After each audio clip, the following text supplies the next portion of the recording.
ിലേക്ക് കടക്കുന്നതിനെ നമുക്ക് തടയാൻ സാധിക്കണം. അതിനുവേണ്ടിയാണ് ഇങ്ങനെ ഒരു രോഗനിർണയ ക്യാമ്പ് ഇവിടെ സ്വീകരിക്കുന്നത്. നമുക്ക് ധാരാളം ഒരു രോഗം വന്നു കഴിഞ്ഞാൽ, കിഡ്നി രോഗം അത് വന്നു കഴിഞ്ഞാൽ പിന്നീട് അത് ട്രാൻസ്പ്ലാന്റിനോട് മാത്രമേ അത് പരിഹരിക്കാൻ സാധിക്കൂ. അതുപോലെ തന്നെ അല്ലെങ്കിൽ അത് മരണത്തിലൂടെ മാത്രമേ കഴിയൂ. അപ്പോൾ അത് ട്രാൻസ്പ്ലാന്റ് ചെയ്യുക എന്നുള്ളത് നമുക്കറിയാം വലിയ സാമ്പത്തികമായ ബാധ്യതയുള്ളതാണ്. അതുപോലെ തന്നെ ഡയാലിസിസ് ചെയ്യുക എന്നുള്ളതും വലിയൊരു പ്രയാസം തന്നെയാണ്. അപ്പോൾ ആ രോഗം വന്നിട്ട് ചികിത്സിക്കുന്നതിനേക്കാൾ രോഗത്തേക്ക് കൂടി കാണാനുള്ള ഒരു സൗകര്യമാണ് ഇങ്ങനെയുള്ള അവസരങ്ങൾ. ഇതിലേക്ക് തന്നെ എല്ലാവർക്കും ആത്മാർത്ഥമായി കടന്നു വന്നുകൊണ്ട് നമ്മുടെ രോഗം നിർണ്ണയിക്കാൻ ഈ അവസരം പ്രയോജനപ്പെടുത്തിക്കൊണ്ട് സഹകരിക്കാൻ എല്ലാ സഹോദരങ്ങളും സഹോദരിമാരും തയ്യാറാവണം. ഇവിടെ നിന്ന് എല്ലാവരെയും രോഗമില്ലാതെ നമ്മൾ സംരക്ഷിക്കുമാറാവട്ടെ. മാരക രോഗങ്ങൾ, കിഡ്നി സംബന്ധമായ രോഗങ്ങൾ, അതും ക്യാൻസർ പോലെയുള്ള മാരക രോഗങ്ങൾ നമ്മയും ബന്ധപ്പെട്ടവരും എല്ലാവരും നമ്മൾ രക്ഷപ്പെടുത്തുകയും ചെയ്യട്ടെ. രോഗികൾക്ക് തന്നെ പൂർണ്ണമായ ശിഫയും സലാമത്തും ആഫിയത്തും ആരോഗ്യം പ്രദാനം ചെയ്യട്ടെ. നമ്മുടെ ഈ സംരംഭത്തിന് വേണ്ടി ഇവിടെ മുന്നോട്ട് വന്ന സേവനം വാട്സപ്പ് കൂട്ടായ്മയെ പ്രത്യേകം അഭിനന്ദിക്കുകയാണ്. അതുപോലെ തന്നെ കൊണ്ടോട്ടി CS സെൻ്ററിൻ്റെ എൻ്റെ പ്രവർത്തകന്മാരോട് ഒന്നുകൊണ്ട് സൗജന്യമായി കൊണ്ടാണ് ഈ രോഗനിർണയ ക്യാമ്പ് ഇവിടെ സംഘടിപ്പിക്കുന്നത്. അവർക്കും അല്ലാഹു അതിൻ്റെ പ്രവർത്തകന്മാർക്കും എൻ്റെ എല്ലാ നേതൃത്വത്തിനും എല്ലാവർക്കും അല്ലാഹു നല്ല കാര്യങ്ങൾ മുന്നോട്ട് പോകാൻ അല്ലാഹു തൗഫീഖ് പ്രദാനം ചെയ്യട്ടെ. ഇവിടെ ഡയാലിസിസ് സംവിധാനം ഇതിനു വേണ്ടി സഹകരിക്കുന്ന നിരവധി ആളുകളുണ്ട്. പലരുടെയും സാമ്പത്തിക സഹായത്തോടു കൂടിയാണ് ഡയാലിസിസ് സംവിധാനം മറ്റ് രോഗികൾക്ക് സൗജന്യമായി നൽകുന്നത്. അതിനുവേണ്ടി ഇവിടെ ക്ഷേത്ര ഡയാലിസിസ് സെൻ്ററിന് വേണ്ടി സഹകരിക്കുന്ന നിരവധി ആളുകളുണ്ട്. അവർക്ക് എല്ലാത്തിനും നൽകട്ടെ. ഇതിനുവേണ്ടി സഹായിക്കുന്നതിൻ്റെ ഭാഗമായിക്കൊണ്ട് മാരക രോഗങ്ങളിൽ മാറാരോഗങ്ങൾ, കിഡ്നി സംബന്ധമായ രോഗങ്ങൾക്ക് നമ്മൾ ഇതിൽ ബന്ധപ്പെട്ടവരെല്ലാം രക്ഷപ്പെടുത്തുകയും ചെയ്യട്ടെ. നമ്മുടെ സംഗമം സ്വീകരിക്കട്ടെ എന്ന് പ്രാർത്ഥിച്ചുകൊണ്ട് ഈ സംഗമത്തിൻ്റെ ഔപചാരികമായ ഉദ്ഘാടന കർമ്മം ബിസ്മില്ലാഹിർ റഹ്മാനിർ റഹീം എന്ന തിരുവചനം കൊണ്ട് നിർവഹിക്കുന്നു. അൽഹംദുലില്ലാഹി റബ്ബിൽ ആലമീൻ. അസ്സലാമു അലൈക്കും വറഹ്മത്തുള്ളാഹി വബറകാതുഹു. അടുത്ത 10 ആൾ വിളിച്ചിട്ട് പിന്നെ ആശംസ തുറന്നോട്ടെ, കുഴപ്പമില്ല. ശ്രദ്ധിക്കുക, ടോക്കൺ നമ്പർ 11 മുതൽ 20 വരെ ടോക്കൺ എടുത്ത ആളുകൾ മാത്രം കൗണ്ടറിലേക്ക് ചെല്ലാം. 11 മുതൽ 20 വരെ മാത്രം. ബാക്കി ആളുകൾക്ക് അവിടെ ഇരിക്കട്ടോ.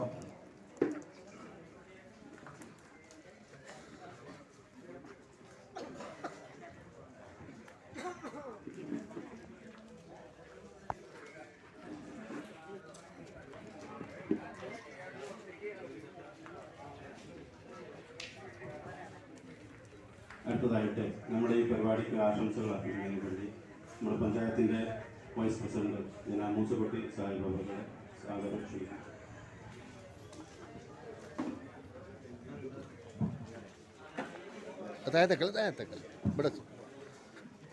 ഏറ്റവും ആദരണീയനായ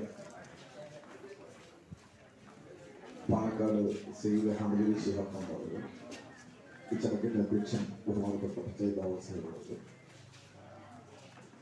നമ്മുടെ ഗ്രാമപഞ്ചായത്ത് സ്ഥാനങ്ങളിൽ chairman Shri Bapuji, ward member Shri Shahul Hameed, മുൻ ഗ്രാമപഞ്ചായത്ത് പ്രസിഡന്റുമാരായിട്ടുള്ള ശ്രീ മുസ്തഫ, ശ്രീ മുഹമ്മദ് ഹസൻ, ശ്രീ പച്ചായ മുഹമ്മദ് മൊയ്തീൻകുട്ടി അടക്കമുള്ള മറ്റേതിൻ്റെ സംഘാടക സമിതി അംഗങ്ങളെ, ഏറ്റവും സ്നേഹം നിറഞ്ഞ സഹോദരന്മാരെ, വളരെ പ്രാധാന്യമുള്ള ഒരു ചടങ്ങിലാണ് നമ്മളൊക്കെ സംഗമിച്ചിരിക്കുന്നത്. കിഡ്നി രോഗനിർണയ ക്യാമ്പാണ്. നമ്മുടെ ശരീരത്തിൽ ഏറ്റവും സെൻസിറ്റീവ് ആയിട്ടുള്ള ഒരു ഓർഗനാണ് കിഡ്നി എന്ന് പറയുന്നത്. വളരെയേറെ ഫംഗ്ഷനുകൾ, വളരെയേറെ ധർമ്മങ്ങൾ ചെയ്യുന്ന ഒരു അവയവമാണ്. നമ്മുടെ ശരീരത്തിൽ ഏറ്റവും പ്രധാനമായിട്ടുള്ള പോഷകങ്ങൾ, നമ്മുടെ ശരീരത്തിലുള്ള ഡിസ്ചാർജ് പുറത്തേക്ക് കൊടുക്കുന്നത് വളരെ മുഖ്യമായ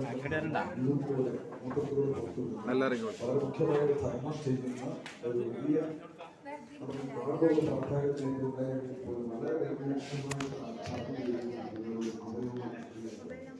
പലപ്പോഴും പഴയ കാലത്ത് കിഡ്നിയെ കുറിച്ച്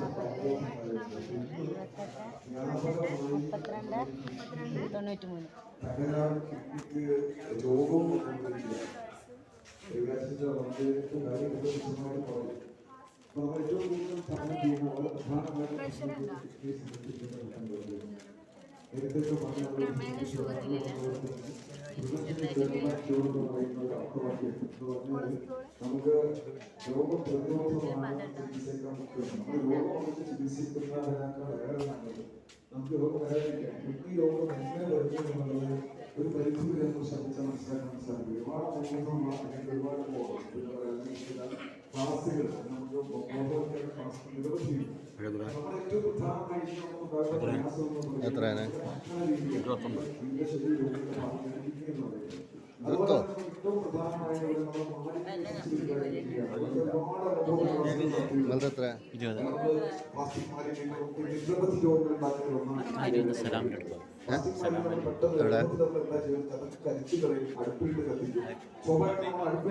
ആ സമയം തന്നെ നമ്മൾ ഡയറക്റ്റായിട്ട് ശ്വസിക്കുന്നത് ഈ പ്ലാസ്റ്റിക് മാലിന്യവുമായി ബന്ധപ്പെട്ടിട്ടുള്ള അതിന്റെ വേസ്റ്റ് ആയിട്ട് അല്ലെങ്കിൽ ടോക്സിക് ആയിട്ടുള്ള വ്യക്തമായ വായുവാണ്.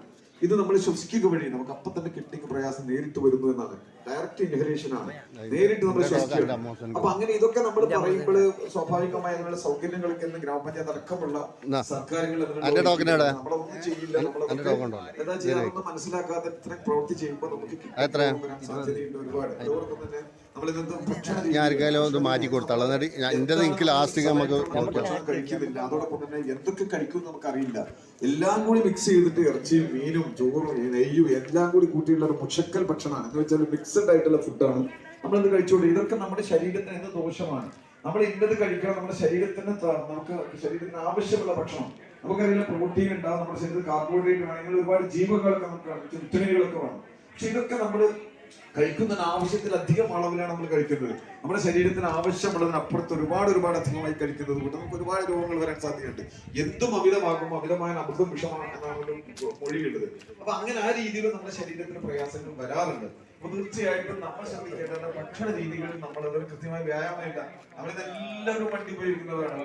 നമുക്കറിയാം ഒരു 100 മീറ്റർ പോകണം നമ്മൾ വണ്ടി ഉപയോഗിക്കും. തീർച്ചയായിട്ടും നമ്മുടെ ശീലമായി പോയി. നമുക്ക് ചുമ്മാ എന്ത് ചെയ്യുന്ന പോലെ തന്നെ നമ്മൾ വണ്ടി എടുക്കാൻ നമുക്ക് ഒരു അടിയെ പോലെ നടക്കാൻ പറ്റാത്ത സ്ഥിതി. ഇതൊക്കെ നമ്മൾ കൃത്യമായ വ്യായാമം നമുക്കില്ല.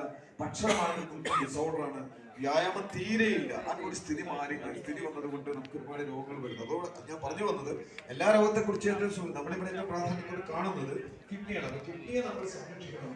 എന്തൊക്കെ കാര്യങ്ങൾ നമ്മൾ ചെയ്യുന്നതിനെ കുറിച്ച് ഓരോ വ്യക്തിക്കും ഉണ്ടാവണം. അല്ല നമ്മൾ കിഡ്നിക്ക് നമുക്കറിയില്ലേ, കിഡ്നിക്ക് രോഗം വന്നു കഴിഞ്ഞാൽ ഡയാലിസിസ് ആണ് ഒരു മാർഗം. ഡയാലിസിസ് എന്ന് പറഞ്ഞാൽ എന്താണ്? ഒരു പരിധി വരെ 5, 4, 5, 6 മാക്സിമം വർഷങ്ങളാണ് ഡയാലിസിസ് മുന്നോട്ട് കഴിയുക.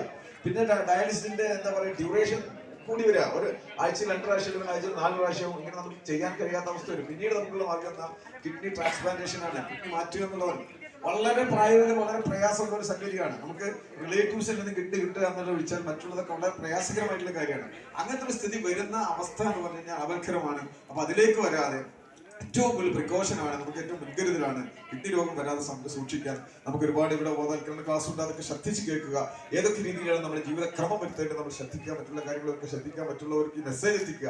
ഇതുവഴി നമ്മുടെ ആരോഗ്യ സമ്പൂർണ്ണമായിട്ടുള്ള കിഡ്നി പിന്നെ ആരോഗ്യ സമ്പൂർണ്ണമായിട്ടുള്ള സൊസൈറ്റി നമുക്ക് ഉണ്ടാക്കിയെടുക്കാൻ സാധിക്കണമെന്ന് മാത്രമാണ് സൂചിപ്പിക്കാറുള്ളത്. ഈ ഇവിടെ നടക്കുന്ന ക്ലാസ്സുകൾ പ്രത്യേകം ശ്രദ്ധിക്കാമെന്ന് സൂചിപ്പിച്ചുകൊണ്ട് എല്ലാവരെയും അഭിവാദ്യം ചെയ്തുകൊണ്ട് ഈ ചടങ്ങിന് എല്ലാവിധ ആശംസകളും നേരുകയാണ്. നമ്മുടെ പിന്നെ എന്താ പറയുക കൊണ്ടോട്ടി ഡയാലിസിസ് സെന്ററിനെ കുറിച്ച് വളരെ വ്യക്തമായിട്ട് പറഞ്ഞു. നമ്മുടെ നാട്ടിൽ ഏറ്റവും കൂടുതൽ അനിവാര്യമായിട്ടുള്ള ഒരു രംഗം എന്ന് പറഞ്ഞാൽ ഡയാലിസിസ് സെന്ററുകളാണ്. ഏറ്റവും കൂടുതൽ കിഡ്നി രോഗികൾ സാർവത്രികമായ സാഹചര്യത്തിൽ ഇനിയും നമുക്ക് ഒരുപാട് ഡയാലിസിസ് സെന്ററുകൾ വേണം. ആ സെന്ററുകളുടെ കാര്യത്തിൽ നമ്മൾ എല്ലാവരും സഹായിക്കുന്ന ഇന്ത്യയിൽ നമുക്ക് അതിനുള്ള സഹായ സഹകരണങ്ങൾ സാമ്പത്തികമായി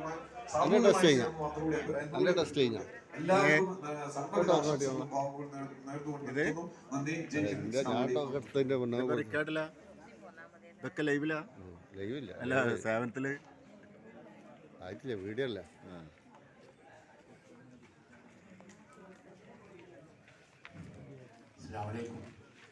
നമ്മുടെ പഞ്ചായത്ത് മെമ്പർ സാഹിബ്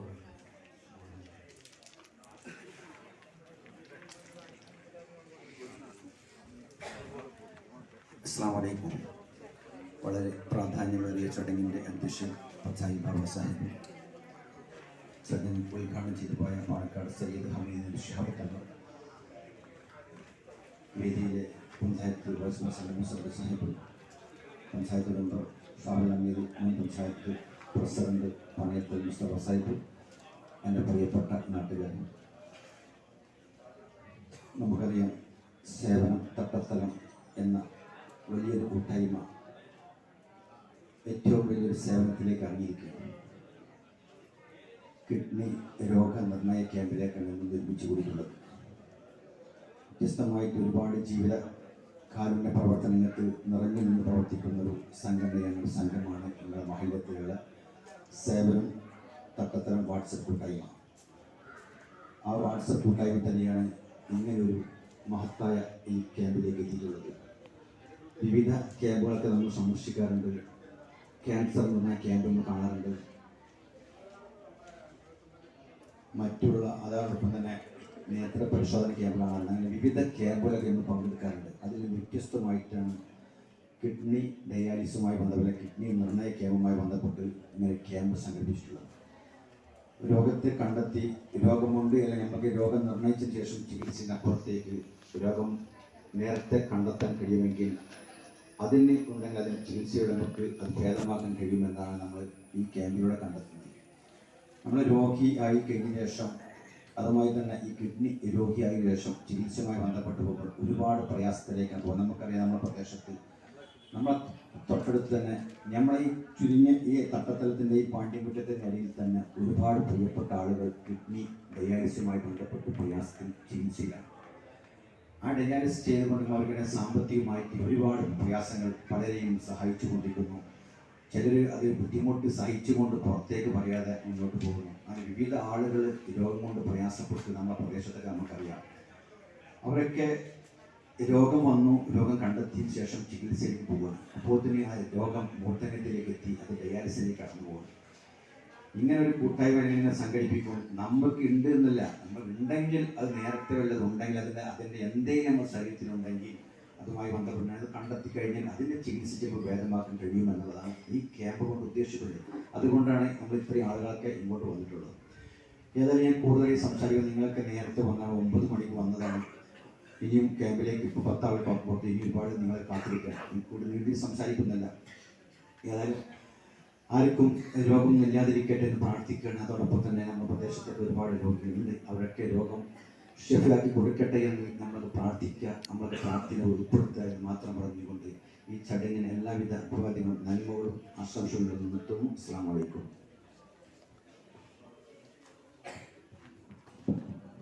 ടോക്കൺ 21 മുതൽ 30 വരെയുള്ള ആളുകൾ കൗണ്ടറിലേക്ക് ചെല്ലാം. 21 മുതൽ 30 വരെ.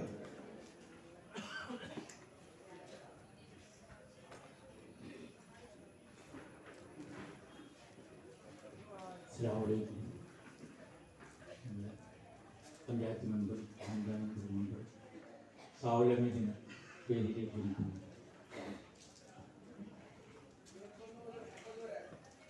പ്രിയപ്പെട്ട ഈ പരിപാടിയുടെ അധ്യക്ഷൻ, ഈ പരിപാടി ഉദ്ഘാടനം ചെയ്ത ബഹുമാനപ്പെട്ട തങ്ങളവറുകൾ,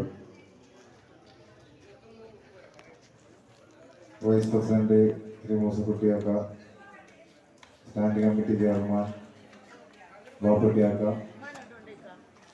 മുൻ പഞ്ചായത്ത് പ്രസിഡന്റ് മുസ്തഫാക്ക, മറ്റ് വിശിഷ്ട വ്യക്തിത്വങ്ങളെ, പ്രിയപ്പെട്ടവരെ, തട്ടത്തലം സേവനം വാട്സപ്പ് കൂട്ടായ്മയുടെ കിഡ്നി രോഗനിർണയ ക്യാമ്പിൽ എത്തിച്ചേർന്ന, നമുക്കറിയാം സേവനം കൂട്ടായ്മ എന്ന് പറയുന്നത്,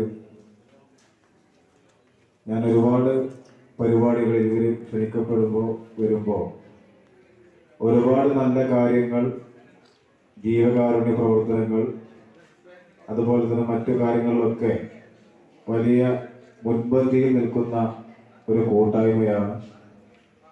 നമ്മുടെ നാടിനകത്ത് ഇന്ന് ഏറ്റവും കൂടുതൽ ഇതുപോലുള്ള കൂട്ടായ്മകൾ അനിവാര്യമായിക്കൊണ്ടിരിക്കുന്ന ഒരു കാലഘട്ടത്തിലൂടെയാണ് നാം ജീവിച്ചുകൊണ്ടിരിക്കുന്നത്. ഇവിടെ എനിക്ക് മുന്നേ സംസാരിച്ചവരെല്ലാം ഈ കിഡ്നി രോഗവുമായി ബന്ധപ്പെട്ട് കാര്യങ്ങളൊക്കെ വിശദമായി പറഞ്ഞിട്ടുണ്ട്. ദൈനംദിനം നമ്മുടെ നാട്ടിൽ കിഡ്നി രോഗികൾ കൂടിക്കൊണ്ടിരിക്കുകയാണ്. എന്തായാലും നമ്മുടെ പ്രദേശത്ത് ഒരു വ്യത്യസ്തമായിട്ടുള്ള ഈ ഒരു ക്യാമ്പ് സംഘടിപ്പിക്കാൻ മുന്നിട്ടിറങ്ങിയ സേവനം വാട്സപ്പ് കൂട്ടായ്മയെ മുക്തകണ്ഠം പ്രശംസിക്കുകയാണ്. കാരണം നമ്മൾ കണ്ടിട്ടുള്ളത് പിന്നെ രക്തനിർണയ ക്യാമ്പ്, അതുപോലെ തന്നെ കണ്ണു പരിശോധന, അതിൽ നിന്നൊക്കെ വ്യത്യസ്തമായിട്ട് തന്നെ ഈ കാലഘട്ടത്തിൽ നമുക്ക് ഏറ്റവും വേണ്ട ഒരു രീതിയിലേക്ക് ഉള്ളൊരു ക്യാമ്പ് നടത്താൻ ഇവരെ പിന്നെ പ്രേരിപ്പിച്ചത് എന്തായാലും അവരെ ഇതിൽ അഭിനന്ദിക്കുകയാണ്. എന്തായാലും കൂടുതലൊന്നും പറയുന്നില്ല. ഈ പരിപാടിക്ക് എല്ലാവിധ ആശംസകളും നേർന്നുകൊണ്ട് ഞാൻ നിർത്തുന്നു. നിങ്ങൾക്ക് അഭിവാദികൾ.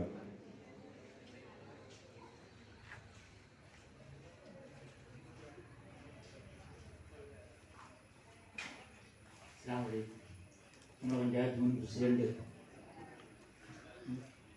പനയത്ത് മുസ്തഫ അവരുടെ മുസ്തഫ സാഹിബ് അവരോട് ക്ഷണിച്ചു കൊടുക്കുന്നു.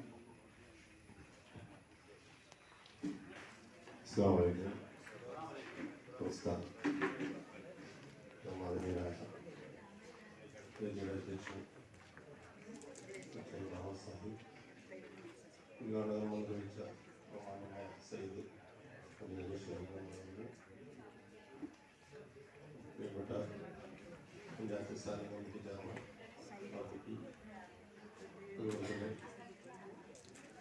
ഷാവുൽ ഹമീദ്, കേന്ദ്രനായ വേദിയൊക്കെ സംഘടിപ്പിച്ച് ഒരുപാട് വേദികളും സാമൂഹിക രംഗത്ത് സജ്ജമായി നിൽക്കുന്ന നമ്മുടെ ഷമീറിൽ, അതുപോലെ എൻ്റെ മുമ്പിലിരിക്കുന്ന കാരണവന്മാരെ, സഹോദരിമാരെ, നമ്മളെ സംബന്ധിച്ച് ഇത്തരം വേദികളൊക്കെ ഇല്ലാതെ പോകുന്നു എന്നതൊരു കുറവായിട്ട് കാണുന്ന ഒരവസരത്തിലാണ് ഇങ്ങനെ ഒരു വേദി സംഘടിപ്പിച്ചിട്ടുള്ളത്. ഓരോ രോഗങ്ങളും വർദ്ധിച്ചു വരുന്ന ഈ കാലഘട്ടത്തിൽ രോഗനിർണയം വളരെ അനിവാര്യമാണ്.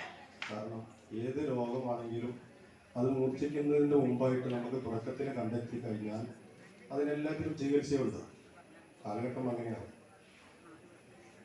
എല്ലാ രോഗത്തിനും ചികിത്സയുണ്ട്. പക്ഷെ അതിൻ്റെ മുൻകരുതലാണ് നമ്മൾ എടുക്കേണ്ടത്. ഒന്ന് നമ്മൾ നിർണ്ണയിക്കുക. നമുക്കൊക്കെ ഈ കാലഘട്ടത്തിൽ നമ്മളിപ്പോൾ നേരത്തെ പറഞ്ഞ പോലെ ഈ ആധുനിക കാലഘട്ടത്തിൽ നമ്മൾ ജീവിക്കുമ്പോൾ നമ്മുടെ ജീവിത ശൈലി തന്നെ മാറിയിരിക്കണം. നമ്മൾ പ്രകൃതിയായിട്ട് ഒരുപാട് മാറ്റങ്ങൾ ഉണ്ടായിട്ടുണ്ട്.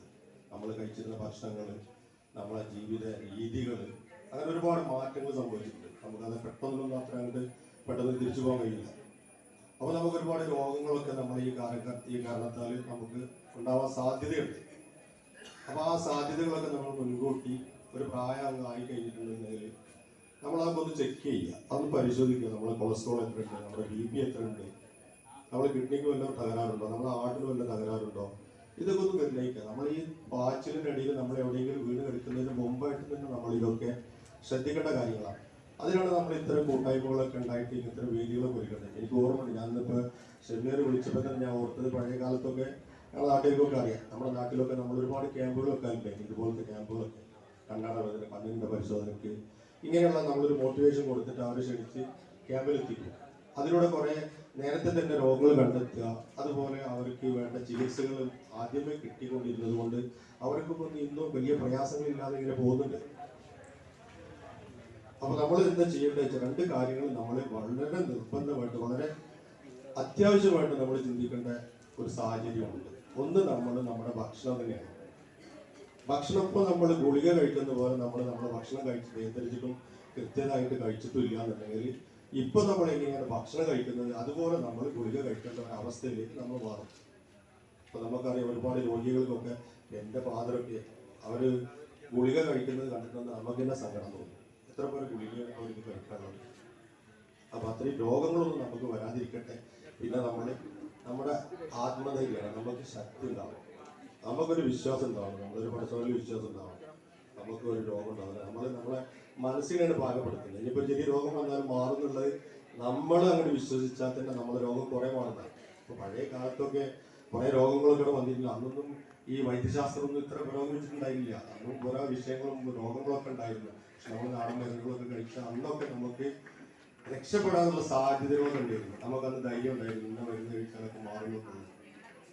ഇപ്പൊ പഴയ കാലത്തൊക്കെ നമുക്ക് അറിയാവുന്നതാണ്. ഇപ്പോൾ എൻ്റെ ചെറുപ്പത്തിലൊക്കെ എനിക്ക് മനസ്സിലാവുന്നത്, നമ്മുടെ ഉപ്പാക്കുമാരും ഉമ്മാമാരൊക്കെ 70-75 വയസ്സാകുമ്പോൾ അവർക്കൊന്ന് തല കറങ്ങും, ഒന്ന് തല ചുറ്റി വീടെന്ന് പറയും. അപ്പോഴാണ് നമ്മൾ അവർക്ക് അറിയുന്ന അവർക്ക് പ്രഷറുണ്ട്, ഷുഗറുണ്ട്, ഇന്ന രോഗങ്ങളൊക്കെ ഉണ്ട് എന്ന് അറിയുന്നത്. ഇപ്പോൾ 35 വയസ്സ് 30 വയസ്സ് മുതൽ മൊത്തം രോഗികളായിട്ട് മാറുന്ന ഒരു കാലഘട്ടത്തിലൂടെയാണ് നമ്മൾ സഞ്ചരിച്ചുകൊണ്ടിരിക്കുന്നത്. അപ്പോൾ നമ്മൾ മാത്രം പോരാ, നമ്മുടെ മക്കളെ, നമ്മളെ വളർന്നു വരുന്ന മക്കളെ അവർക്ക് രോഗമില്ലാതാവണമെന്നുണ്ടെങ്കിൽ നമ്മൾ അവരെയും കൂടി ശ്രദ്ധിക്കണം. വരുന്ന തലമുറ ആരോഗ്യത്തോടു കൂടി അവിടെ ജീവിക്കണമെന്നുണ്ടെങ്കിൽ നമ്മൾ അവർക്ക് കൊടുക്കുന്ന ഭക്ഷണങ്ങൾ, അവരെ നിയന്ത്രിക്കുന്നത്, എന്താണ് നമ്മൾ അവർ കഴിക്കേണ്ടത്, എന്താണ് അവരുടെ ശരീരത്തിന് ബാധിക്കുന്നത് എന്നൊക്കെ ഉള്ളത് നമ്മൾ മനസ്സിലാക്കി ആ ചിട്ടയിലൂടെ ജീവിച്ചു പോകണം. നമുക്ക് മുമ്പ് രോഗം പെട്ടെന്ന് വരാത്തതിന്റെ കാരണം എന്താ വെച്ചാൽ നമ്മൾ താളം കൂട്ടാനും ഇലവർഗ്ഗങ്ങളും ഒക്കെ നാടനായിരുന്നു, നമ്മൾ പ്രകൃതിയായിട്ട് ബന്ധപ്പെട്ടതായിരുന്നു. ഇന്ന് രാവിലെ ഞങ്ങൾ ഹോട്ടലിൽ രാവിലെ ഇരിക്കുമ്പോൾ ഞങ്ങൾ യാദൃശ്ചികമായിട്ട് സംസാരത്തിൽ വന്നതാണ്. ഞങ്ങളിങ്ങനെ ഭക്ഷണത്തിന്റെ ആ രീതി ഇങ്ങനെ ഇതുമായിട്ട് ബന്ധപ്പെട്ടല്ലോ, ഭക്ഷണത്തിന്റെ രീതി ഞങ്ങളിങ്ങനെ സംസാരിച്ചപ്പോൾ ഞങ്ങൾ ചെറുപ്പത്തിൽ കഴിച്ചിരുന്ന ഭക്ഷണങ്ങളൊക്കെ നാടൻ ഭക്ഷണങ്ങളായിരുന്നു, പ്രകൃതിയിൽ നിന്നുണ്ടായിരുന്നില്ല, വിഷം ചേർക്കാത്ത ഭക്ഷണങ്ങൾ. നമ്മൾ പറയുകയെന്ന് പറഞ്ഞ പങ്കിമാരെ കുറിച്ച്, അതേപോലെ തന്നെ നെല്ലിക്ക, ചകിരിക്കായി, അങ്ങനെ ഒരുപാട് നാട്ടിൽ നിന്ന് കിട്ടിയിരുന്ന ഒരുപാട് ഭക്ഷണങ്ങൾ നമ്മൾ കഴിച്ചുകൊണ്ടിരുന്നിരുന്നു. പക്ഷെ നമുക്കൊന്നും ഒരു പ്രശ്നങ്ങളും ഉണ്ടായിട്ടില്ല. നമ്മളെ വയറ് ശുദ്ധിയായിരുന്നു. നമ്മുടെ ഇസ്ലാമിലൊക്കെ എപ്പോഴും നമ്മൾ പറയാറില്ലേ, നിങ്ങളെ വയറിനെ ശുദ്ധിയാക്കുക എന്ന് പറഞ്ഞിട്ടുള്ള നമുക്ക് ഒരുപാട് നിർദ്ദേശങ്ങളുണ്ട്. നമ്മളൊന്നാമത് റസൂലിന്റെ അങ്ങനെ ഒരുപാട് സുന്നത്തുകളൊക്കെ ഉണ്ട്. നമ്മൾ അത് ശ്രദ്ധിക്കുന്നില്ല എന്നുള്ളതാണ്. വയറൊരു മനുഷ്യന്റെ ശുദ്ധിയായി കഴിഞ്ഞാൽ ആ മനുഷ്യന്റെ പൂർണ്ണ ആരോഗ്യവാനാണെന്നുള്ളതാണ്. അവിടെ മനസ്സിലാക്കിയാൽ മതി, വയറ് ശുദ്ധീകരിക്കുക എന്നുള്ളത്. പിന്നെ നമ്മുടെ ഹദീസിൽ നമുക്ക് കാണാൻ വയറിനെ എങ്ങനെയാണ് റസൂൽ ഭാഗിപ്പിച്ചത്, വീതിച്ചെടുത്തത്, 3 ആക്കി വീതിക്കുക എന്നുള്ളതാണ്. നമ്മളൊന്ന് വെള്ളത്തിന് വേണ്ടിയിട്ട്, ഒന്ന് ഭക്ഷണത്തിന് വേണ്ടിയിട്ട്, പിന്നെ ഒന്ന് ശ്വാസം കഴിക്കാൻ വേണ്ടിയിട്ട് നമ്മൾ ബാക്കി ഭാഗിക്കണം എന്നാണ്. നമുക്കിത് ഭക്ഷണം കഴിച്ചാൽ ഇവിടെ എത്തിയാൽ പിന്നെ ശ്വാസമില്ല, പിന്നെ തടസ്സമാണ്. അപ്പൊ നമ്മളിവിടെ ശ്വാസത്തിന് വിട്ട്, ഇവിടെ വെള്ളത്തിന് വിട്ട്, ഇവിടെ വിട്ടിട്ടില്ല. അപ്പൊ അങ്ങനെ ഇപ്പൊ ഞാനടക്കം ശ്രദ്ധിക്കേണ്ട കാര്യത്തിൽ പെട്ടാണ് ഞാൻ പറഞ്ഞു വരുന്നത്. എല്ലാവരും ശ്രദ്ധിക്കുക. ഇനി നമ്മൾക്ക് കുറച്ച് പ്രായമൊക്കെയായി, നമുക്ക് ഇങ്ങനെയൊക്കെ വന്ന് നമ്മളെ മക്കളെങ്കിലും അങ്ങനെ ആ രീതിയിലേക്ക് നമ്മൾ കൊണ്ടുവരിക. അതുപോലെ തന്നെ ഈ ഫാസ്റ്റ് ഫുഡുകൾ പരമാവധി ഇപ്പൊ നമ്മുടെ കിഡ്നിയും നമ്മളെ ഹാർട്ടും നമ്മൾ ഇതൊക്കെ ഉണ്ടല്ലോ, നമ്മൾ പഠിച്ചോന്ന് നമ്മുടെ ഷിപ്പിപ്പോയി 10, 150, 200 വർഷം വരെ ജീവിക്കാനുള്ള എല്ലാ ആരോഗ്യത്തോടെയാണ് നമ്മളെ പഠിച്ചോ സൃഷ്ടിച്ചിട്ടുള്ളത്. പക്ഷെ നമ്മുടെ ആയിട്ട് എന്ത് ചെയ്യാണ്, അതിന്റെ വാല്യൂഷൻ, അതിന്റെ ഡേറ്റ് എക്സ്പയർ ഡേറ്റ് നമ്മൾ കുറയ്ക്കുകയാണ്. അതിന് താങ്ങാവുന്നതിലും അപ്പുറത്തേക്ക് നമ്മളിപ്പോൾ ഈ മെഷീനിൽ പോലും നമ്മൾ ഇട്ടാൽ അതിന് താങ്ങാവുന്നതിലും കൂടുതൽ ഇട്ടാൽ അത് കേടുവരുന്ന ബാക്കി തന്നെ. നമ്മളെ കിഡ്നിക്ക് എത്ര കളറാണ് ഒരു ദിവസം നമ്മൾ കിഡ്നി ശുദ്ധീകരിക്കുന്നത്, ഏതൊക്കെയായിട്ടും വിഷങ്ങളാണ് നമ്മൾ ശുദ്ധീകരിക്കുന്നത്. അപ്പൊ അത് ശുദ്ധീകരിച്ച് അത് കേടും അതിന്റെ ശക്തി പോവുകയാണ്.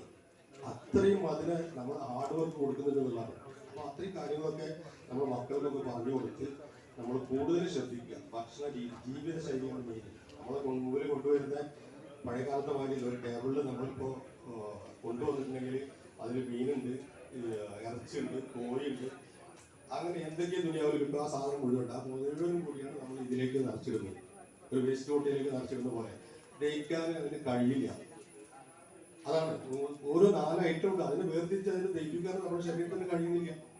പിന്നെ നമ്മൾ രണ്ടാമത്തെ ഒന്ന്, നമുക്ക് വിശക്കുന്നില്ല. പഴയ കാലത്ത് നമ്മൾ വിശന്നിട്ടാണ് നമ്മൾ എന്തെങ്കിലും കഴിക്കല്. ഇപ്പൊ നമുക്ക് വിശക്കാനുള്ള സമയം നമുക്ക് കൊടുക്കുന്നില്ല, കിട്ടുന്നില്ല. ഒരു ദിവസം 4-5 പരിപാടികളുണ്ട്, പരിപാടിക്കൊക്കെ പോയിക്കോട്ടെ പോവാ. പക്ഷെ നമ്മൾ എന്ത് ചെയ്യുക, നമ്മുടെ വയറിനെ നമ്മൾ ശ്രദ്ധിക്കുക, ആവശ്യത്തിന് ഭക്ഷണം കഴിക്കുക. ഇതൊക്കെയാണ് നമുക്കിപ്പോൾ ഇത്രയും കാര്യത്തിൽ ഇത്രയും സമയത്തൊക്കെ നമുക്ക് ഉപദേശിക്കാമെന്ന് നമുക്ക് ആയിരുന്നു പറഞ്ഞു തരാറുള്ളത്. കിഡ്നി സംബന്ധമായിട്ടുള്ള രോഗങ്ങളും അത് എങ്ങനെ അതിനെ മുൻകരുതൽ എടുക്കണം എന്നുള്ളതൊക്കെ നമ്മുടെ തങ്ങൾ ഈ സെക്ടർ ഇവര് കൃത്യമായിട്ട് അതിന് നല്ല മോട്ടിവേഷൻ തരാനുള്ള ആളുകളൊക്കെ ഇവിടെ ഉണ്ട്. അതൊക്കെ ഒന്ന് ശ്രദ്ധിക്കുക. ആർക്കും രോഗം വരാതിരിക്കട്ടെ. നമ്മൾ ഭയപ്പെടേണ്ട ആവശ്യമില്ല. നമ്മളിപ്പോ രോഗം നിർണ്ണയിക്കുക എന്നുള്ളത് നമ്മൾ മുൻകൂട്ടി കണ്ടെത്തുന്നത് നമ്മളൊരു കരുതലാണ്. മുൻകൂട്ടി കണ്ടെത്തുക, ഏറ്റവും കൂടുതൽ മുൻകൂട്ടി മുൻകൂട്ടി നമ്മൾ കണ്ടെത്തി നമ്മളതിന് ചികിത്സ തരിക. ഒന്നും പേടിക്കാവുന്നില്ല. തുടക്കത്തിൽ നമ്മൾ കണ്ടെത്തിയിരുന്നത് നമുക്ക് എന്താ ഒരു ആത്മവിശ്വാസം, എനിക്കത് മുൻകൂട്ടി കാണാൻ കഴിയുന്നില്ല, എനിക്കത് ചികിത്സിക്കാൻ കഴിയുന്നില്ലോ എന്നുള്ള ആ ഒരു തോന്നുന്നുണ്ടാവുക. പക്ഷെ എല്ലാവരുടെ ബ്ലഡ് ചെക്കിങ്ങിലും എല്ലാവർക്കും നോർമലാക്കി ആർക്കും മുൻകൂട്ടൊന്നുമില്ലായിരിക്കട്ടെ എന്ന് നമ്മൾ കൂടുതൽ പ്രാർത്ഥിക്കുകയാണ്. എല്ലാവർക്കും അങ്ങനെ വേണ്ടത്. അതുപോലെ നമ്മുടെ വാട്സപ്പ് കൂട്ടായ്മയെ കുറിച്ച് നമുക്ക് പറയാതിരിക്കാൻ കഴിയില്ല. കാരണം ഒരുപാട് പരിപാടികൾ പങ്കെടുത്തതാണ് ഞാൻ. അവിടെ ഈ സാമൂഹിക രംഗത്ത് മയക്കുമരുന്നിനെ കുറിച്ചിട്ടും കുട്ടികളെ എങ്ങനെ വളർന്നു എന്നുള്ളതിനെ കുറിച്ചിട്ടും സാമൂഹിക രംഗത്തും മതരംഗത്തും എല്ലാ രംഗത്തും അവർ ഒരു മോട്ടിവേഷൻ സജീവമായിട്ട് രംഗത്തിറങ്ങുന്നുണ്ട്. പൊതുവെ ഈ വാട്സപ്പ് ഗ്രൂപ്പുകളൊക്കെ സാധാരണ ഞാൻ പറയാം, ഞാൻ ഫേസ്ബുക്കിലൊക്കെ എപ്പോഴും നോക്കലും ചെയ്യലൊക്കെ ഉണ്ട് കൂടുതൽ. പക്ഷെ വാട്സപ്പിൽ ഞാൻ കൂടുതൽ ശ്രദ്ധിക്കാറില്ല. കാരണം എന്താ വെച്ചാൽ ആദ്യമൊക്കെ ഞാൻ നല്ല ശ്രദ്ധിച്ചിട്ടുണ്ട്. പിന്നെ നമുക്ക് ആ ഓരോ കൂട്ടായ്മയിലും ഓരോ വാട്സപ്പ് ഗ്രൂപ്പിലും ആരോഗ്യകരമായിട്ടുള്ള ഒരു ചർച്ചകൾ നമ്മൾ കണ്ടിട്ടില്ല. അത് പല ആളുകൾ കുറ്റം പറഞ്ഞിട്ടും വിഷയം പറഞ്ഞിട്ടും അങ്ങനെ ശ്രദ്ധ മാറില്ല. ഇപ്പോൾ നമ്മുടെ കുടുംബത്തെ അവിടെ ഒരു വാട്സപ്പ് കൂട്ടായ്മ വാട്സപ്പ് കൂട്ടായ്മ അവിടെ ഇതുപോലെ തന്നെ ഒരുപാട് സേവനങ്ങൾ ചെയ്യുന്നുണ്ട്. ഇപ്പൊ ഇവരുടെ മാതൃകാപരമാണ്. ഇവിടെ നമ്മളൊരു സംഘടിപ്പിക്കുന്നത് പണ്ടൊക്കെ നമ്മൾ വാട്സപ്പിക്കാതെ നമ്മൾ ഇതുപോലെ സംഘടിപ്പിച്ചിരുന്നു. പക്ഷെ അപ്പോൾ നമുക്ക് അതിനേക്കാൾ സൗകര്യമില്ല. അത് സംഘടിപ്പിക്കാനും സന്ദേശം അറിയിക്കാനൊക്കെ ഒരുപാട് സാഹചര്യങ്ങൾ നമുക്കുണ്ട്. പക്ഷെ അത് മുതലെടുക്കുന്നില്ല എന്നതാണ്. അപ്പൊ അതിൽ നിന്ന് വ്യത്യസ്തമായിട്ട് മാതൃകാപരമാണ് നമ്മുടെ സേവനം കണ്ടെത്തണം. വാട്സപ്പ് കൂട്ടായ്മ സെമിനാറൊക്കെ എപ്പോഴും ബന്ധപ്പെടാറുണ്ട്. അപ്പൊ അവർ ചെയ്യുന്ന ഈ സേവനത്തിന് നിങ്ങൾ ചെയ്യേണ്ടത് അവർക്ക് വേണ്ടി പ്രാർത്ഥിക്കുക, അവർക്ക് വേണ്ടി കൂടുതൽ കരുത്ത് കിട്ടാൻ വേണ്ടിയിട്ടും അവരുടെ നിങ്ങൾ സപ്പോർട്ട് ചെയ്യുക. അതൊക്കെയാണ് നമുക്കുള്ളത്. നമ്മളെ അഭിമാനമാണ്. ഇത്തരം കൂട്ടായ്മകൾ കൂടുതൽ ദീർഘിക്കുന്നില്ല. എല്ലാവർക്കും എല്ലാവിധ ആശംസകളും. ഈ പരിപാടി സംഘടിപ്പിച്ച ഡയാലിസിസ് സെന്ററിനും എല്ലാവർക്കും നന്ദിയും കടപ്പാടും വഹിക്കുന്നു. സേവനം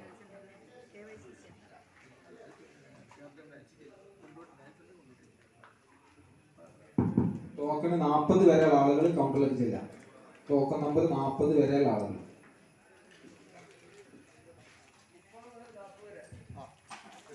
നമ്മുടെ ആശംസാ പരിപാടികളെ കൂടുതൽ നിർത്തിക്കൊണ്ടു പോകുന്നില്ല. നമുക്ക് നമ്മുടെ ഈ മുഖ്യ പരിപാടിയായ ബോധവൽക്കരണ ക്ലാസ്സിന് നേതൃത്വം കൊടുക്കുന്ന ബഹുമാനരായ വ്യക്തി ഇവിടെ എത്തിയിട്ടുണ്ട്.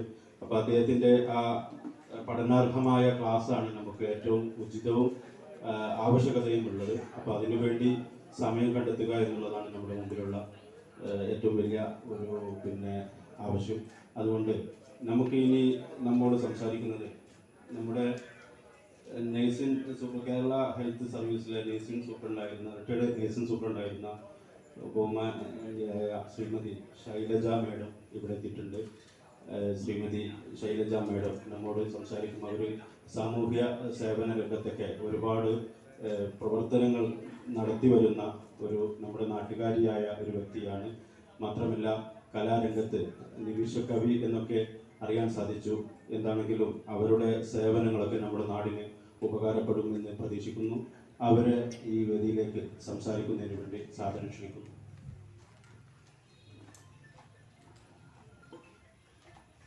എല്ലാവർക്കും നമസ്കാരം.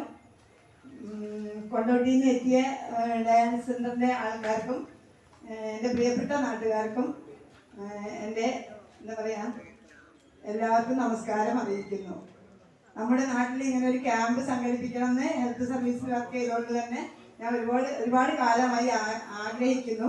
പക്ഷെ ആരോട് ബന്ധപ്പെടും, എങ്ങനെ പറയും? പിന്നെ അതല്ല, എൻ്റെ സർവീസിൻ്റെ ഭാഗമായി ഒരുപാട് തിരക്കൊക്കെ ആയ കാരണം ഒന്നിനും സാധിച്ചിട്ടില്ല. അപ്പോൾ തട്ടത്തലത്ത് ഇങ്ങനത്തെ ഒരു കൂട്ടായ്മ വർക്ക് ചെയ്യുന്നുണ്ടെന്നും അവരുടെ കീഴിലൊരു ക്യാമ്പ് സംഘടിപ്പിക്കുന്നുണ്ടെന്നും നമ്മുടെ മെമ്പർ ധന്യ മേഡം പറഞ്ഞത് കാരണം അറിഞ്ഞതാണ്. അപ്പോൾ എനിക്കിതിൽ പങ്കെടുക്കാൻ വേണ്ടി ഞാൻ ഒരു ലീവ് എടുത്ത് വന്നതാണ്. ഞാൻ ഹെൽത്ത് സർവീസിൽ നിന്ന് റിട്ടയർഡ് ആയിട്ട് ഇപ്പോൾ MKH ഹോസ്പിറ്റലിൽ നഴ്സിംഗ് സൂപ്രണ്ടായി വർക്ക് ചെയ്യുന്നുണ്ട്. എൻ്റെ സ്വദേശം പനങ്ങാട്ടൂരാണ്. അപ്പോൾ ഞാൻ റിട്ടയർഡ് ആയതിനു ശേഷം ഏതാണ്ട് ഇവിടെ അടുത്ത് ഒരു സ്ഥലം വാങ്ങിയിട്ട് ഇവിടെ ഈ സ്കൂളിൻ്റെ ബാക്കിൽ തന്നെ താമസിക്കുന്നത്. അപ്പോൾ എന്തെങ്കിലുമൊക്കെ നമ്മുടെ കിഡ്നി രോഗികൾക്ക് പ്രത്യേകിച്ച് എന്തെങ്കിലുമൊക്കെ ചെയ്യണമെന്നുണ്ട്. ഞാൻ കുറ്റിയാടി നഴ്സിംഗ് സൂപ്രണ്ടാകുമ്പോൾ ഡയാലിസിസ് സെൻ്ററിൽ ചാർജ് നോക്കിയിരുന്നു. തിരുവനങ്ങാടി വർക്ക് ചെയ്യുമ്പോൾ അവിടുത്തെ ഡയാലിസിസ് സെൻ്ററിനെ നോക്കിയിരുന്നു. ഇപ്പോൾ MKHലും അതുപോലെ ഉണ്ട്. അപ്പോൾ ഇത് നിങ്ങൾ ഏറ്റവും വലിയ ഒരു കാരുണ്യമായിട്ട് നിങ്ങൾക്ക് കിട്ടിയ ഒരു നല്ല അവസരമായിട്ട് നമ്മുടെ നല്ലമ്പലയിലെ എല്ലാ ജനങ്ങളും കണക്കിലെടുക്കണം. പരമാവധി എല്ലാവരും പങ്കെടുത്തത് വിജയിപ്പിക്കണം. അത് മാത്രമല്ല, കുറേ കഴിഞ്ഞതിന് ശേഷം നമ്മളിത് കണ്ടുപിടിച്ചിട്ട് യാതൊരു കാര്യമില്ല. ഇതിൻ്റെ ഒരു പ്രധാന കാരണം ഓരോ ഭാഗങ്ങളിലായിട്ടാണ് നമ്മുടെ ശരീരത്തിന് ഇത് ബാധിച്ച് അവസാനമാണ് കിഡ്നി ഫെയിലിയറിലേക്ക് വരുന്നത്. വിശദമായ ക്ലാസ് എടുക്കാൻ ഇവിടെ ആരോ സാറ് വന്നിട്ടുണ്ടെന്ന് പറഞ്ഞു, വിശദമായിട്ട് പറയും. അപ്പോൾ ഞാൻ എൻ്റെതായിട്ടുള്ള ഒരു അഭിപ്രായം പറയുന്നത്, നമുക്ക് എല്ലാവർക്കും ഞാൻ ഉൾപ്പെടെയുള്ള എനിക്ക് പോലും പറ്റുന്ന ഒരു അബദ്ധമാണ് ഒരിക്കലും മെഡിസിൻസ് ഡോക്ടേഴ്സ് എഴുതിയിട്ടുണ്ടെങ്കിൽ അത് കണ്ടിന്യൂസ് ആയിട്ട് കഴിക്കുകയില്ല. ഒന്നാമത്തെ ഒരു കാരണം നമുക്ക് ഈ irregular medical treatment, irregular medicine എടുക്കലാണ്. കാരണം നമ്മൾ ഒരു 5 ദിവസത്തേക്ക് ഒരു ഹോസ്പിറ്റലിൽ ചെന്ന് നമ്മൾ നോക്കിയിട്ടുണ്ടെങ്കിൽ ഡോക്ടർ പറയും തൽക്കാലം നിങ്ങൾ 3 ദിവസത്തേക്ക് മരുന്ന് കഴിക്കൂ. ആ 3 ദിവസം കഴിഞ്ഞിട്ട് നിങ്ങൾ വീണ്ടും എന്നെ വന്ന് കാണണം, ഇവിടെ വന്ന് കാണിക്കണം. അപ്പൊ എന്ത് ചെയ്യും നിങ്ങൾ 3 ദിവസം കഴിയുമ്പോൾ നിങ്ങൾക്ക് വന്ന തൽക്കാല ബുദ്ധിമുട്ടുകൾ മാറിയിട്ടുണ്ടാവും. എന്ത് മാറിയിട്ടുണ്ടാവും? പനി മാറിയിട്ടുണ്ടാവും, വേദന മാറിയിട്ടുണ്ടാവും. തൽക്കാല ആശ്വാസം വന്നാൽ നിങ്ങളത് 3-ാമത്തെ ദിവസം നിങ്ങൾ കൃത്യമായി ചെല്ലുകയില്ല. അത് കഴിഞ്ഞിട്ട് 3, 4-ാമത്തെ ദിവസം, 5-ാമത്തെ ദിവസം, 7-ാമത്തെ ദിവസം കൊണ്ട് നിങ്ങൾ ആന്റിബയോട്ടിക് എഴുതിയിട്ടുണ്ടെങ്കിൽ 3-ാമത്തെ ദിവസം നിങ്ങളോട് വരാൻ ഡോക്ടർ പറയുന്നത് എന്തുകൊണ്ടാ വെച്ചാൽ ആ 3 ദിവസം കൊണ്ട് നിങ്ങൾക്ക് തരുന്ന പാരസെറ്റമോൾ കൊണ്ടോ വേദനാ സംഹാരി കൊണ്ടോ നിങ്ങളുടെ അസുഖം മാറിയിട്ടില്ല എങ്കിൽ എന്ത് ചെയ്യണം? അതിനുള്ള ബാക്കി എന്താണ് ടെസ്റ്റുകൾ ചെയ്തിട്ട് എന്താണ് നിങ്ങളുടെ രോഗം എന്ന് നോക്കിയിട്ട് ആന്റിബയോട്ടിക് വേണോ വേണ്ടേ എന്ന് തീരുമാനിക്കാനാണ് നിങ്ങളോട് വരാൻ പറയുന്നത്. അപ്പൊ എന്ത് ചെയ്യും? ഈ 3 ദിവസം കഴിഞ്ഞാൽ നിങ്ങൾ ആരും അധികം ആളുകളും തിരിച്ചു വരില്ല. കൃത്യമായിട്ട് ചെയ്യുന്നവർ മാത്രമേ വരുള്ളൂ. പിന്നെ എന്ത് ചെയ്യും? 3 ദിവസം കഴിഞ്ഞ് 7 ദിവസം കഴിഞ്ഞ് 2-3 ദിവസം കഴിയുമ്പോൾ വീണ്ടും നിങ്ങൾക്ക് അതേ സൈൻസ് ആൻഡ് സിംറ്റംസ് വരും. അപ്പൊ നിങ്ങൾ എന്ത് ചെയ്യും? അന്ന് കാണിക്കും. അല്ലെങ്കിൽ ആ ഡോക്ടറില്ല, വേറെ ഡോക്ടറെ പോയി കാണിക്കും. അവിടെ കൊടുങ്ങിയിലാണ് കാണിച്ചത്, അതായത് അന്ന് കുറവില്ല, വീണ്ടും ഞങ്ങൾ തിരുവിടങ്ങാടി വന്ന് കാണിക്കും. അപ്പൊ എന്ത് ചെയ്യും ഡോക്ടർ? 3 ദിവസം നിങ്ങൾ കഴിച്ചു, അപ്പൊ കുറവില്ല, അപ്പൊ നിങ്ങൾക്ക് എന്തെങ്കിലും ആന്റിബയോട്ടിക് വേണം. ആ ആന്റിബയോട്ടിക് നിങ്ങൾ എന്ത് ചെയ്യും? 5 ദിവസം കൃത്യമായി കഴിക്കില്ല. അങ്ങനെ വീണ്ടും വീണ്ടും വീണ്ടും ഇറഗുലർ മെഡിസിൻ നിങ്ങളുടെ ശരീരത്തിലേക്ക് ചെല്ലുകയും പോരാത്തതിന് നിങ്ങൾ അവിടുന്ന് മെഡിക്കൽ ഷോപ്പുകളിൽ നിന്നും അവിടുന്ന് എവിടെ നിന്നൊക്കെയാണോ കുറെ ആൾക്കാർ ഇപ്പോഴും അത് പിന്തുടർന്നുകൊണ്ടേയിരിക്കുന്നു. ഞാൻ ഇങ്ങനെ വർക്ക് ചെയ്യുന്നതുകൊണ്ട് ഒരുപാട് പേഷ്യൻസിന്റെ കാര്യങ്ങൾ കണ്ടതുകൊണ്ടാണ് പറയുന്നത്. ഈ ഒരു സ്വഭാവം നമ്മളെ തലമുറ നിർത്തേണ്ട കാലം എന്നോ കഴിഞ്ഞു. പല ബുദ്ധിമുട്ടുകളും നിങ്ങൾക്ക് ഉണ്ടാവും. അപ്പൊ നിങ്ങൾ ഒരു 5 ദിവസം ആ മരുന്ന് കഴിച്ച് ആ സൂക്കേട് മാറ്റി ആ മെഡിസിൻ അവിടെ നിർത്തുക. അല്ലാണ്ട് വീണ്ടും വീണ്ടും നിങ്ങൾ ഈ മെഡിസിൻ കണ്ടമാനം ചെയ്യുന്നത് കൊണ്ട് അതൊരു കാരണമാണ്. പിന്നെ എല്ലാവരും വിശ്വസിക്കുന്നത് എന്താ വെച്ചാല് പ്രഷറിന്റെ ഗുളിക ഞങ്ങൾ കഴിക്കുന്നത് കൊണ്ട് അത് പിന്നെ കിഡ്നി കേട് വരും. ഷുഗറിന്റെ ഗുളിക അത് ഞങ്ങൾ കഴിക്കുന്നത് കൊണ്ട് ഞങ്ങളെ കിഡ്നി കേട് വരും. അങ്ങനെ കുറെ ആൾക്കാർക്ക് അങ്ങനെ ഒരുപാട് ചിന്തയുണ്ട്. അങ്ങനെ ഒരു 10. അപ്പൊ നിങ്ങൾ ചോദിക്കും, എന്താ ചെറുപ്പക്കാർക്ക് അതുപോലെ വരുന്നില്ലേ എന്ന്. വരും. പക്ഷെ അതല്ല ഇതിന്റെ കാര്യം. ഇവിടെ ഒരു 50-55 വയസ്സ് കഴിഞ്ഞിട്ട് അധികം ആൾക്കാർക്ക് വരുന്ന കിഡ്നി രോഗത്തിന്റെ ഒരു മൂല കാരണം ഈ ഇറഗുലർ മെഡിസിൻ എടുക്കലാണെന്നുള്ളത് കൃത്യമായിട്ട് മനസ്സിലാവുന്നുണ്ട്. കാരണം പ്രഷറിന്റെ ഗുളിക നിങ്ങളോട് കഴിക്കണമെന്നും തുടങ്ങിയാൽ നിങ്ങൾക്കത് കൃത്യസമയത്ത് വേണമെങ്കിൽ നിർത്താമെന്നും ഡോക്ടർമാർ പറയാറുണ്ട്. അപ്പൊ നിങ്ങൾക്ക് അത് വരെങ്കിലും നിങ്ങൾ ക്ഷമിച്ച് ആ പ്രഷർ നോക്കി കൃത്യമായി ഒന്ന് നോക്കി ആ മരുന്ന് നിർത്താനുള്ള സാവകാശങ്ങൾ കൊടുക്കൂല, അതവിടെ നിർത്തും. അത് കഴിഞ്ഞിട്ട് ഭക്ഷണം കഴിക്കുന്നതാണെങ്കിൽ അതും അതുപോലെ തന്നെ. ഞാനും അതിൻ്റെ ഒരാളാണ്. എനിക്കും ഒരുപാട് പ്രശ്നങ്ങളൊക്കെ ഉണ്ട്. മെഡിസിനൊക്കെ കഴിക്കുന്നുണ്ട്. ഇറഗുലർ ട്രീറ്റ്മെന്റോട് കുറേ പ്രശ്നങ്ങളുണ്ട്. അപ്പൊ അതുകൊണ്ട് ഞാൻ ഓരോരുത്തരോടും ആണായിട്ട് പറയാണ്, ഇനി വയസ്സായ ആൾക്കാർക്ക് കിഡ്നി പോയവരുണ്ടെങ്കിലും പോവാത്തവരുണ്ടെങ്കിലും ദയവ് ചെയ്ത് നമ്മൾ എടുക്കുന്ന ട്രീറ്റ്മെന്റ് കൃത്യമായിട്ട് ആ ഒരാഴ്ച കഴിഞ്ഞതിന് ശേഷം നിർത്താൻ ആ ഡോക്ടറെ തന്നെ കാണിക്കുക, നിർത്തുക.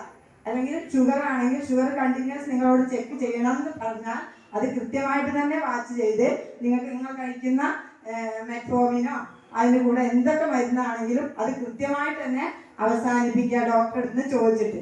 ഒരു ഡോക്ടറുടെ ഇൻസ്ട്രക്ഷൻ ഇല്ലാതെ ഒരിക്കലും മെഡിക്കൽ ഷോപ്പുകളിൽ നിന്ന് നിങ്ങൾ മെഡിസിൻ വാങ്ങി കഴിക്കരുത്. കൃത്യമായിട്ടും പറയാണ്, നിങ്ങൾ അങ്ങനെ ചെയ്യുമ്പോൾ ഒരുപാട് ആൾക്കാർക്ക് അങ്ങനെ ആണ് ഈ കിഡ്നി ഫെയിലിയറിലേക്ക് എത്തുന്നത്. വേറെ കുറെ രോഗങ്ങളും ആവാം, അല്ലാന്ന് ഞാൻ പറയുന്നില്ല. അതുകൊണ്ട് ഒരു കൃത്യത നമ്മളെ ജീവിതത്തിൽ നിങ്ങൾ പുലർത്തുക. കുറെ ആൾ പിന്നെ ഒരു കാര്യം വ്യായാമമില്ലായ്മ, പിന്നെ ഭക്ഷണങ്ങളൊന്നും ഞാൻ ഒന്നും പറയില്ല, എല്ലാവർക്കും പറയാം. യോഗ ചെയ്യുന്നുണ്ട്, എല്ലാം എക്സർസൈസ് ചെയ്യുന്നുണ്ട്, ഫുഡ് എടുക്കുന്നുണ്ട്, എല്ലാം കഴിക്കുന്നുണ്ട്. ഫാസ്റ്റ് ഫുഡ് കഴിയുന്നതും നിങ്ങൾ ഒഴിവാക്കുക. കാരണം അത് നിർബന്ധമാണ്. ഫാസ്റ്റ് ഫുഡ് ഉണ്ടാക്കുന്ന ആൾക്കാർക്ക് ഒരു എതിരായിട്ട് പറയല്ല. എന്താണെന്നുണ്ടെങ്കിൽ അതിൽ വരുന്ന സാധനങ്ങൾ ഒരുപാട് പ്രശ്നങ്ങൾ നമ്മുടെ ശരീരത്തിന് ഉണ്ടാക്കിക്കൊണ്ടേയിരിക്കുന്നു.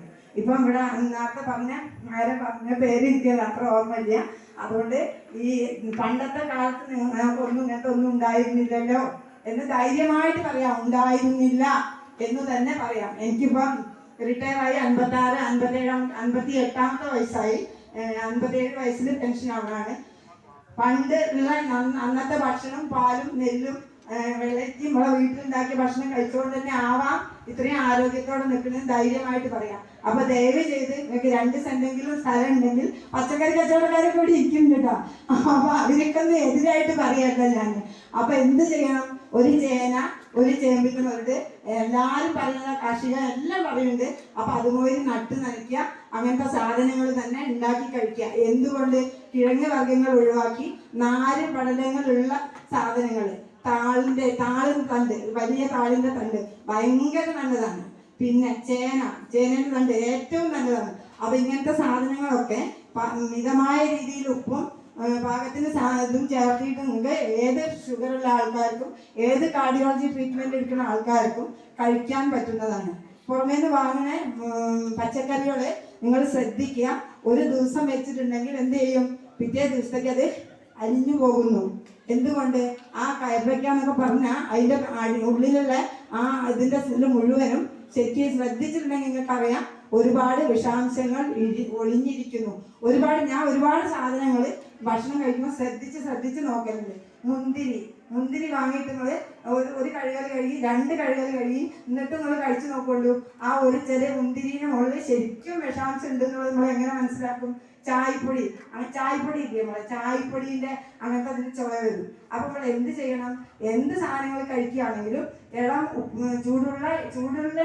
ഇളം ചൂടുള്ള ഉപ്പ് വെള്ളത്തിൽ കഴുകിയതിന് ശേഷം അത് ഉപയോഗിക്കുക. 1, 2, 3 പ്രാവശ്യം കഴിയാലും ഒന്നും വരാൻ പോകുന്നില്ല. വെള്ളത്തിലിട്ട് വെക്കുക. ഒരു ലേശം നേരം മുമ്പ് ഈ വാങ്ങുന്ന സാധനങ്ങൾ നമ്മൾ വെള്ളത്തിലിട്ട് വെക്കുക. 2, 3 പ്രാവശ്യം നന്നായിട്ട് ടാപ്പ് വാട്ടറിൽ കഴുകിയതിന് ശേഷം നമ്മൾ ഉപയോഗിക്കുക. എല്ലാവർക്കും ഇപ്പൊ കൈപ്പയ്ക്ക ഉണ്ടാക്കിയിട്ടോ വെണ്ടയ്ക്ക ഉണ്ടാക്കിയിട്ടോ ജീവിക്കാൻ കഴിയാത്ത ഒരു കാലമാണ്. പിന്നെ നമ്മൾ ആരും അതിനെപ്പറ്റി വരാണ്ട് ശ്രദ്ധിക്കൂല. ഓരോരോ പ്രശ്നങ്ങളെ കൊണ്ട്. അതുകൊണ്ട് അങ്ങനെ ചെയ്യുക. 4 പേര് പടലങ്ങളുള്ള സാധനങ്ങൾ കഴിച്ചിട്ടുണ്ടെങ്കിൽ വയറിന് വളരെയധികം ശുദ്ധി ഉണ്ടാവും.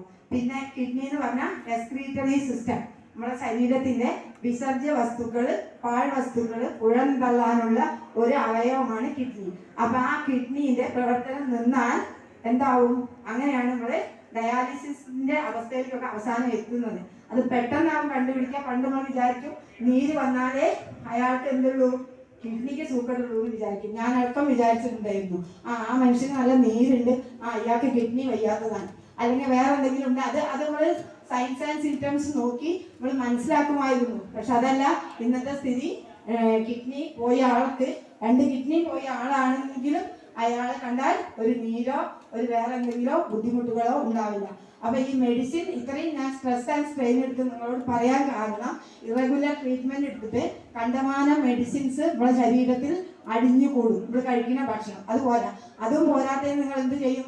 ഈ ഹോമിയോപ്പതി പോവും, അലോപ്പതി കഴിക്കും കുറച്ച് ദിവസം, അത് കഴിഞ്ഞ് ആയുർവേദം കഴിക്കും, അത് കഴിഞ്ഞ് നിങ്ങൾ ഹോമിയോ കഴിക്കും, അത് കഴിഞ്ഞ് നിങ്ങൾ യുനാനി കഴിക്കും. ഈ സാധനങ്ങൾ മുഴുവനും ഇറഗുലർ അങ്ങനെ ആകുമ്പോൾ ഇത് എന്തായാലും നിങ്ങളെ ബാധിച്ചു കൊണ്ടേയിരിക്കും. പിന്നെ ഒരു കാര്യം, ഏത് മെഡിസിനിലാണോ അലോപ്പതിനെ നന്നാക്കി പറയില്ല. അലോപ്പതി എന്ന് പറഞ്ഞാൽ ഇംഗ്ലീഷ് മരുന്ന് സിസ്റ്റത്തിൽ ഡോക്ടർമാർ മരുന്ന് എഴുതുമ്പോൾ നിങ്ങൾക്ക് എന്തെങ്കിലും ഒരു ആവശ്യമുണ്ടെങ്കിൽ സ്റ്റീറോയിഡ് മെഡിസിൻ എഴുതും. പെട്ടെന്ന് കുറയാൻ വേണ്ടി സ്റ്റീറോയിഡ് എഴുതും. അത് ഡോക്ടർമാർ എന്ത് ചെയ്യും? ഇത്ര ദിവസം നിങ്ങൾ കഴിക്കുക, 1 വീതം 2 നേരം 3 ദിവസം, പിന്നെ അര വീതം 2 നേരം 2 ദിവസം, അങ്ങനെ പിറ്റേ ദിവസം നിങ്ങൾ രാവിലെ 1 നേരം. അങ്ങനെയാണ് സ്റ്റീറോയിഡ് മെഡിസിൻ. ഓരോരുത്തരെയും വെയിറ്റ് അനുസരിച്ച് ഡോക്ടർ ഏതാണ്ട് നിങ്ങളെ വെയിറ്റ് പെട്ടെന്ന് നോക്കിയിട്ടല്ല എഴുതുന്നെങ്കിലും കൂടിയിട്ട് ഏതാണ്ട് അയാളുടെ വെയിറ്റ് നോക്കിയിട്ടാണ് ഈ സ്റ്റീറോയിഡ് എഴുതുക. അപ്പോൾ അത് അങ്ങനെ അങ്ങോട്ട് നിർത്തും. അപ്പോൾ അത് നിങ്ങളെ കിഡ്നീനെ ബാധിക്കില്ല. നിങ്ങൾ റെഗുലർലി ഒരു ഡോക്ടറെ അടുത്ത് പോയിട്ട് ചികിത്സിക്കുകയാണെങ്കിൽ. അല്ല നിങ്ങൾ വീണ്ടും ഇത് 5 ദിവസം കഴിച്ചു, 5 ദിവസം കഴിച്ചില്ല, അത് കഴിഞ്ഞ് നിങ്ങൾ ആയുർവേദത്തിൽ പോയി കുറച്ച് കഷായോ സാധനങ്ങളോ വാങ്ങിക്കൊടുക്കുന്നു വിചാരിക്കുക. അപ്പൊ എന്തുണ്ടാവും? ഈ ആയുർവേദ മെഡിസിനിലും എന്തുണ്ട്? സ്റ്റീറോയിഡുള്ള ഒരുപാട് മെഡിസിൻസ് ഉണ്ട്. അത് ഏത് കഷായത്തിലാണോ ഏത് മരുന്നിലാണോ സ്റ്റീറോയിഡ് ഉള്ളതെന്ന് നിങ്ങൾക്ക് അറിയില്ല. സാറിന് അറിയണ്ടാവും, ആയുർവേദ ഡോക്ടർക്ക് ചിലപ്പോൾ അറിയണ്ടാവും. പക്ഷെ അതൊന്നും ഇപ്പൊ നമ്മളോട് പറയില്ല. അതിന്റെ ഭാഗം ഇതാവില്ല. നിങ്ങൾ എന്ത് ചെയ്യണം? ഏത് തരം ട്രീറ്റ്മെന്റ് എടുക്കുകയാണെങ്കിലും അത് ഹോമിയോപ്പതി എടുക്കുകയാണെങ്കിലോ ഹോമിയോ ഗുളികകളിൽ സ്റ്റീറോയിഡ് ഉള്ളതുണ്ടാവും. അങ്ങനെ നിങ്ങൾ കൃത്യതയില്ലാതെ എല്ലാ സിസ്റ്റത്തിനും എല്ലാ മരുന്നുകളും വാങ്ങിക്കഴിച്ച് അവസാനം നിങ്ങളുടെ കിഡ്നി പോണ അവസ്ഥയിൽ എത്തുകയാണ് ഉണ്ടാവുന്നത്. അതുകൊണ്ട് ഞാൻ എത്രയൊന്നും പറയാൻ വിചാരിച്ചില്ല. എന്നാലും എന്റെ പ്രിയപ്പെട്ട നാട്ടുകാരല്ലേ ഒരവസരമൊക്കെ കിട്ടിയതല്ലേ നിങ്ങളോട് 2 വാക്ക് പറയാനെന്ന് വിചാരിച്ചാൽ ഇത്രയും ഞാൻ പറഞ്ഞത്. പിന്നെ ഒരു കാര്യം, 50 വരെയുള്ള ആൾക്കാരോട് അപ്പുറത്ത് പോയി നോക്കിക്കോളൂ കേട്ടോ കൃത്യമായിട്ട്. പിന്നെ ഒരു കാര്യം ഞാൻ പറയണമെന്നത്, ഈ പിന്നെ പ്രമേഹം, പ്രഷർ, ഇങ്ങനത്തെ സൂക്കടികള് കഴിച്ചാലാണ് ഞങ്ങളെ കിഡ്നി പോകുന്നത്. അതുകൊണ്ട് ഞാനിത് മതി നിർത്തട്ടെ എന്ന് വിചാരിച്ചിട്ടുള്ളത്. അല്ലെങ്കിൽ പൈസ ഇല്ലാഞ്ഞിട്ട്, അല്ലെങ്കിൽ നമ്മളെ ഇപ്പൊ ഇഷ്ടംപോലെ ഗുളികയാണ് എല്ലാ സ്ഥലത്തും കിട്ടും. പാലിയേറ്റീവിന്റെ ആൾക്കാർക്ക് എല്ലാ മരുന്നും കിട്ടും, ഒരു സെന്ററിൽ നിന്ന് കിട്ടും. അപ്പൊ നിങ്ങൾ ഇത് നിർത്തട്ടെ എന്ന് വിചാരിച്ചാൽ നിർത്തി. കുറച്ച് ദിവസം കഴിയുമ്പോൾ വീണ്ടും പ്രഷറിന്റെ